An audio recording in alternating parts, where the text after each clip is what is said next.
Israel attacked Iran's capital Tehran on Friday, reportedly targeting the country's nuclear program and killed at least two top military officers.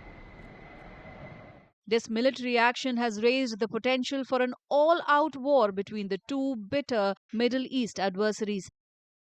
Israel's attack, codenamed Operation Rising Lion, comes as tensions have escalated over Iran's rapidly advancing nuclear program, which Israel sees as a threat to its existence. In retaliation to the attacks, Iran reportedly launched drones on Israel. Moments ago, Israel launched Operation Rising Lion, a targeted military operation to roll back the Iranian threat to Israel's very survival. This operation will continue for as many days as it takes to remove this threat. We struck at the heart of Iran's nuclear enrichment program. We struck at the heart of Iran's nuclear weaponization program. We targeted Iran's main enrichment facility in Natanz. We targeted Iran's leading nuclear scientists working on the Iranian bomb. We also struck at the heart of Iran's ballistic missile program. Meanwhile, the Trump administration in Washington made it clear that the US was not involved in the attacks and that the administration's central concern was protecting US forces in the region. While India maintains close and friendly relations with both the countries, Israel's attack on Iran could reshape global trade and international relations, increasing risk of a broader military conflict in West Asia.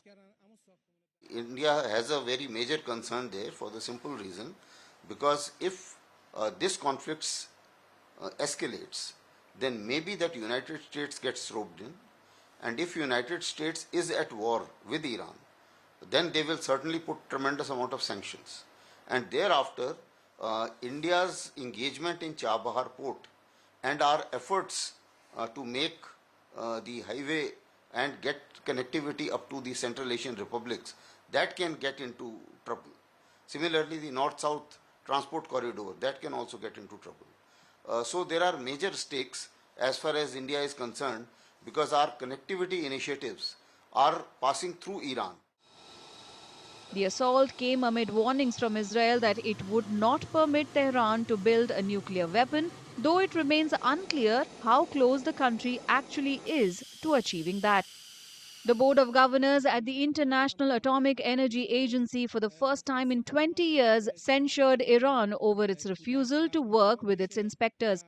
Soon, Iran had announced its plans to commence work on a third uranium enrichment facility. Sunday, they were supposed to meet in Oman. And there again, President Trump seems to be playing a rather intricate game because his representative said at one point that Iran can enrich uranium up to a limited level. But then Trump went back on it, saying that it cannot enrich at all. In other words, it seems Trump also doesn't want the talks to succeed. So is it that there is a secret understanding between Trump and Netanyahu, meaning Netanyahu can do what he wants, Trump will not ask him to stop? Following the new round of military conflict in the Middle East, oil prices surged with markets lower due to risk of an all-out war in the region.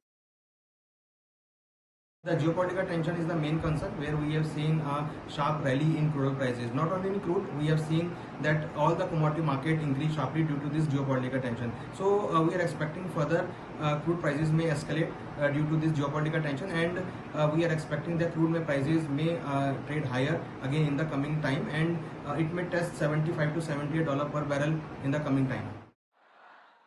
Meanwhile, India has urged both Israel and Iran to avoid any escalation. Experts believe the region could spiral into prolonged violence if Iran retaliates further, especially through its allied groups in countries like Lebanon, Syria, Iraq, or Yemen.